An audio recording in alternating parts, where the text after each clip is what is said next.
ಚಪ್ಪಾಳೆಯೊಂದಿಗೆ welcome ಮಾಡಿ ನಮ್ಮ ನಿಮ್ಮೆಲ್ಲರ ನೆಚ್ಚಿನ ಬಿಗ್ ಬಾಸ್ ನ ಈ ಸಾರಿ ನಮ್ಮ ರಕ್ಷಿತ್ ಅವರು ಬರ್ತಾ ಇದ್ದಾರೆ. ಒಂದು ಜೋರು ಚಪ್ಪಾಳೆ, ಒಂದು ದೊಡ್ಡ ಚಪ್ಪಾಳೆ ನಾವೆಲ್ಲರೂ ಕೊಡ್ಬೇಕು ಅಂತ ನಾನು ಕೇಳ್ಕೊಳ್ತಾ ಇದ್ದೇನೆ.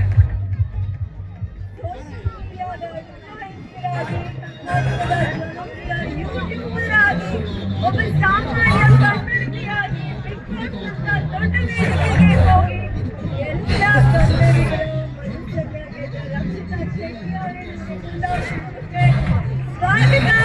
ಸ್ವಾಗತ. ಹೇಗಿದ್ದೀರಾ? ಯಾವಾಗ ಗೊತ್ತಲ್ಲ, ಅವರ ಚಿಕ್ಕದಾಗಿರುತ್ತೆ, ಅವರ ಪ್ರಭಾವ ಜಾಸ್ತಿ ಇರುತ್ತೆ. ಹೇಳಿ, ಕುಂದಾ ಉತ್ಸವದ ಬಗ್ಗೆ ನೀವು ಮಾಡ್ಕೊಡ್ತೀವಿ. ಹಾಗೆ ಹೇಗಿದ್ದೀರಾ ನಿಮ್ಗೆಲ್ಲರೂ?